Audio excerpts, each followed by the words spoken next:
کہ corona virus کے حوالے سے قرآنی آیات سے ہمارے لیے کیا رہنمائی اور پیغام ہیں۔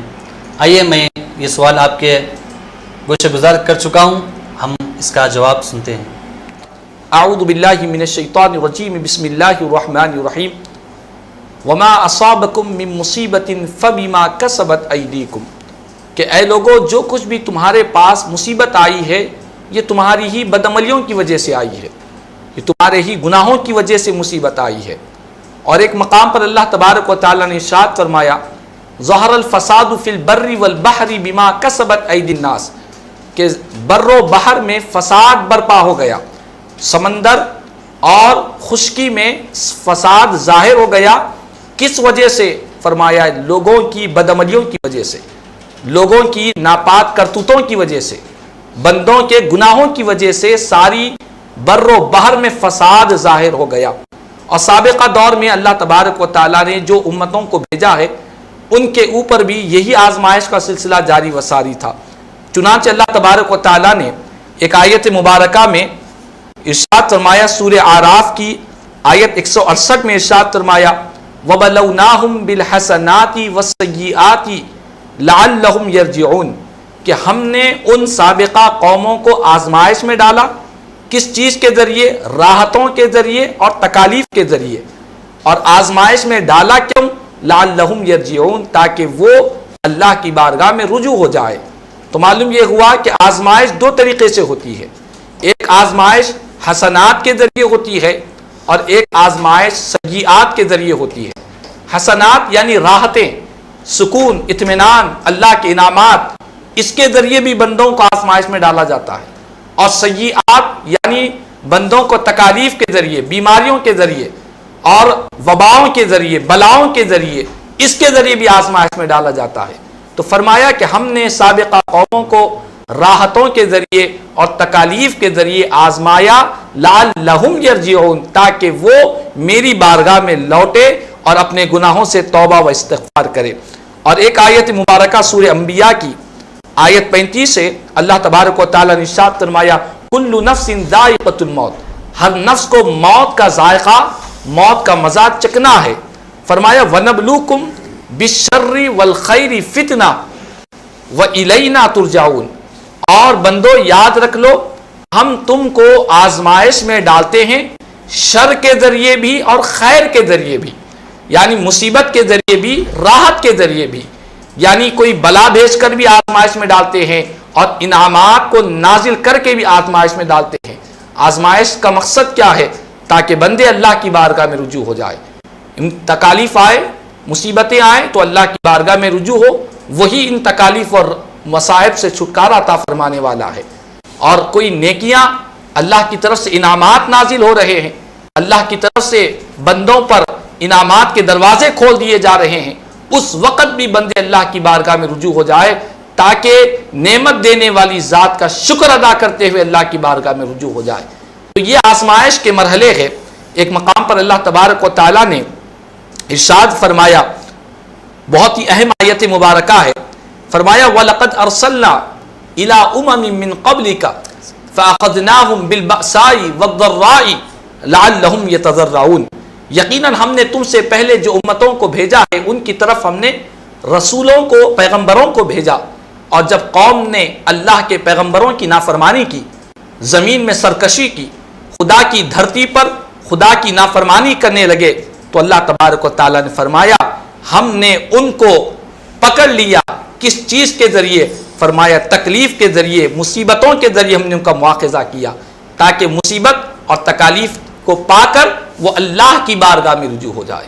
دیکھو قرآن کی ہر آیت کہہ رہی ہے کہ بندے مصیبت اور تکلیف کے وقت اللہ کی بارگاہ میں رجوع ہو جائے، رب کی بارگاہ میں گڑگڑائے، اپنے گناہوں سے توبہ کرے، استغفار کرے، لعلہم یتضرعون، تاکہ وہ اللہ کی بارگاہ میں عاجزی و انکساری کے ساتھ رب کی بارگاہ میں پیش ہو جائے۔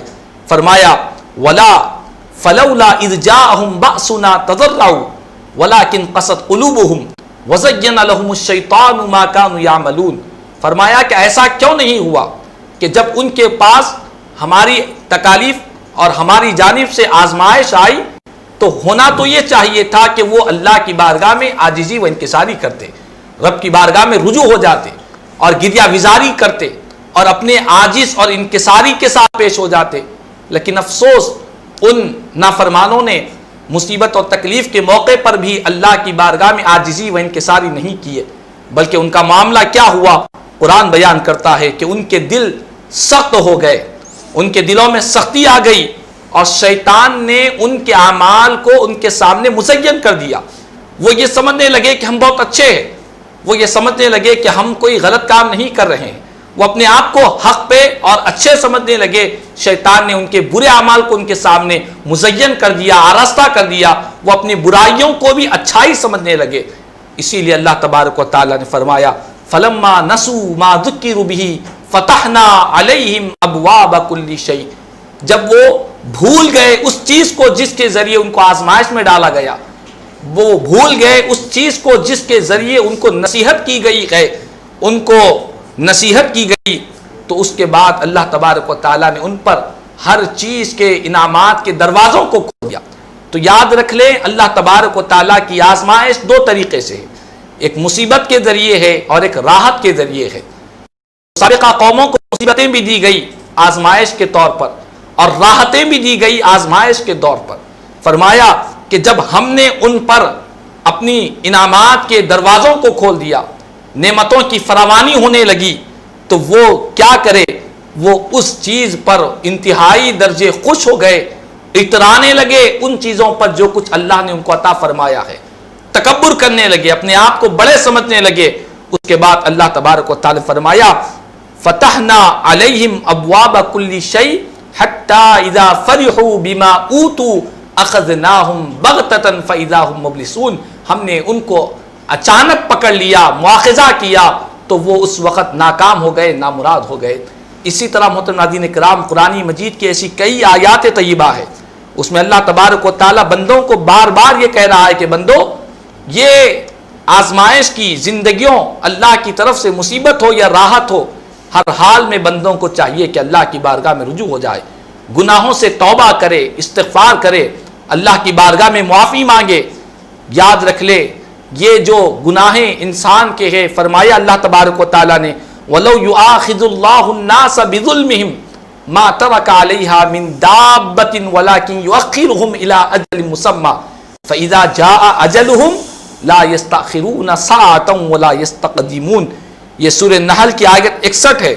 اللہ تبارک و تعالیٰ فرماتا ہے کہ اگر اللہ تعالیٰ لوگوں کو ان کے گناہوں کی وجہ سے، ان کے ظلم کی وجہ سے اگر اللہ تعالیٰ انہیں فوراً ان کو پکڑ لیتا، اس کا مواخذہ کر لیتا. ہر انسان گناہ کرتا ہے، ظلم کرتا ہے، عصیان کرتا ہے. اگر اللہ تعالیٰ اسی وقت ان کو پکڑ لیتا، اس کی سزا دے دیتا، تو فرمایا کہ زمین پر کوئی چوپائے کو بھی اللہ تعالیٰ نہیں چھوڑتا، زمین پر کوئی چوپایا، کوئی جانور بھی نہیں بچتا. اللہ تعالیٰ اسے فوراً اگر پکڑ لیا ہوتا.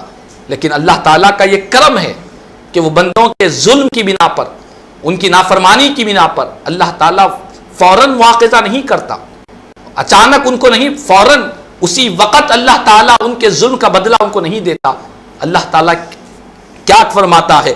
ارشاد فرمایا وَلَٰكِن يُؤَخِّرُهُمْ إِلَىٰ أَجَلٍ مُّسَمًّى. لیکن اللہ تبارک و تعالیٰ بندوں کو ایک مقررہ وقت تک ان کو مہلت عطا فرماتا ہے، ان کو ڈھیل دیتا ہے.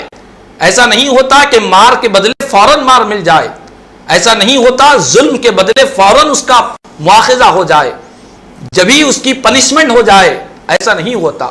بلکہ اللہ تبارک و تعالیٰ بندوں کو موقع دیتا ہے تاکہ وہ اپنے ظلم سے باز آ جائے.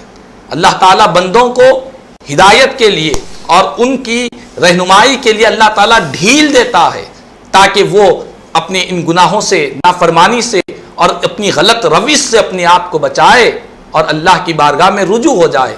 لیکن افسوس جب اللہ تعالیٰ انہیں موقع دیتا ہے اور خدا کی اس مہلت کو وہ غنیمت نہیں سمجھتے، بلکہ وہ خیال کرتے ہیں کہ یہ دنیا ایسی ہی ہے، ہم جیسا چاہے زندگی گزارے، من چاہی زندگی گزاریں گے، رب چاہی زندگی گزارنے والے یہ نادان لوگ ہیں، یہ بلا وجہ لوگ نیکی کے کام کرتے ہیں. اس طرح کا خیال کرنے لگتا ہے بندہ. لیکن اللہ تعالیٰ فرماتا ہے کہ ہم انہیں ڈھیل دیتے ہیں، ایک مقررہ وقت تک ڈھیل دیتے ہیں. ان کا ایک وقت مقرر ہوتا ہے، جب وہ وقت ہو جاتا ہے وہ مہلت کا پیریڈ ختم ہو جاتا ہے. فرمایا فَإِذَا جَاءَ أَجَلُهُمْ، جب ان کی پکڑ کا وقت، ان کی موت کا وقت آ جاتا ہے تو ایک لمحہ نہ پیچھے ہٹتا ہے نہ ایک لمحہ آگے بڑھتا ہے، اللہ تعالیٰ انہیں مواخذہ فرماتا ہے. تو محترم ناظرین کرام، یہ سابقہ قوموں کی جو حالتیں ہوئی، یہ دراصل اللہ تبارک و تعالیٰ قرآن مجید میں اس لیے بیان کر رہا ہے. قرآن میں اللہ نے بیان کیا لَقَدْ كَانَ فِي قَصَصِهِمْ عِبْرَةٌ لِأُولِي الْأَلْبَابِ، کہ سابقہ قوموں کے جو واقعات ہیں، جو ان کے واقعات قرآن میں بیان کیے گئے، یہ عبرت ہے، نصیحت ہے عقل والوں کے لیے. یہ ہم جیسے لوگوں کو اللہ تعالیٰ نے عبرت اور نصیحت کے طور پر قرآن میں بیان کیا. اور یہ بات بتلائی قرآن کی کئی آیتوں میں کہ دیکھو سابقہ بڑی بڑی طاقتور قومیں، بڑی بڑی طاقتور قوتیں، اللہ کی جب انہوں نے نافرمانی کی اللہ تعالیٰ نے انہیں ہلاک کیا. فرمایا فَكُلًّا أَخَذْنَا بِذَنبِهِ، ہم نے بہت سے لوگوں کو، سابقہ قوموں کو ان کے گناہوں کی وجہ سے ہم نے ان کو پکڑ لیا. ہماری پکڑ بڑی سخت ہے. إِنَّ بَطْشَ رَبِّكَ لَشَدِيدٌ، بے شک آپ کے رب کی جو پکڑ ہے بڑی سخت پکڑ ہے.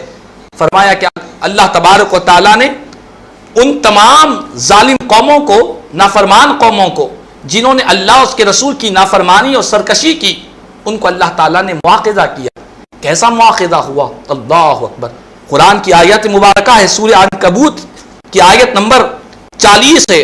اللہ تبارک و تعالیٰ نے ارشاد فرمایا فَكُلًّا أَخَذْنَا بِذَنبِهِ، ہم نے ان کے گناہوں کی وجہ سے ان کو پکڑ لیا.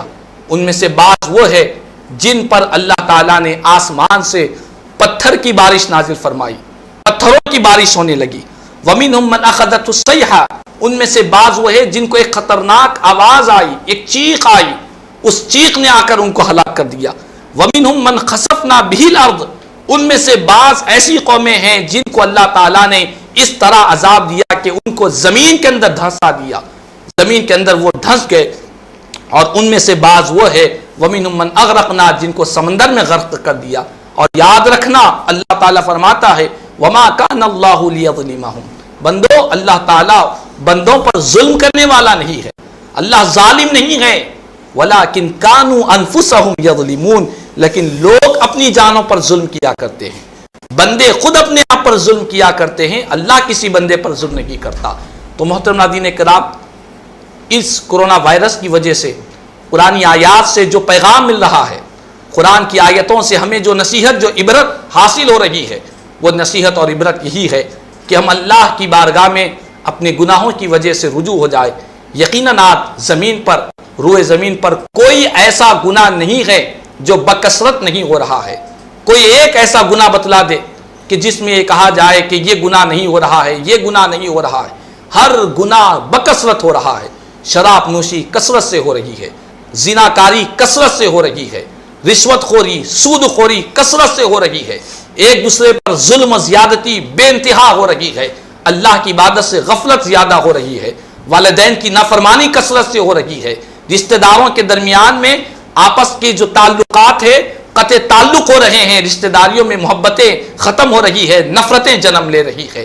ایسا کون سا آپ گناہ دیکھ لے جو معاشرے میں بکثرت نہیں ہو رہا ہے؟ ہر گناہ عروج پر پہنچا ہوا ہے، ہر نافرمانی بلندیوں پر پہنچی ہوئی ہے. یہی وجہ ہے کہ اللہ تبارک و تعالیٰ نے آج ہماری تنبیہ کے لیے، ہم کو آگاہ کرنے کے لیے اس کرونا وائرس کو اور اس کووڈ-19 کو، اس وبا کو، اس بلا کو آج جو ہمارے سامنے ظاہر ہوئی ہے، یہ دراصل خدا کے بندوں کی نافرمانی کا نتیجہ ہے. تو بندوں کو قرآن کی آیات سے یہ پیغام مل رہا ہے کہ وہ اللہ کی بارگاہ میں رجوع ہو جائے، اپنے گناہوں سے توبہ کرے، غلط روش کو چھوڑے، نافرمانی کی روش کو چھوڑے، اللہ کی بارگاہ میں رجوع ہو جائے، توبہ و استغفار کرے اور اللہ کی رحمت سے امید رکھے کہ اللہ تعالیٰ ضرور بضرور ہمیں اس کرونا وائرس کی بلا سے جلد از جلد اللہ تعالیٰ ہمیں رہائی عطا فرمائے گا.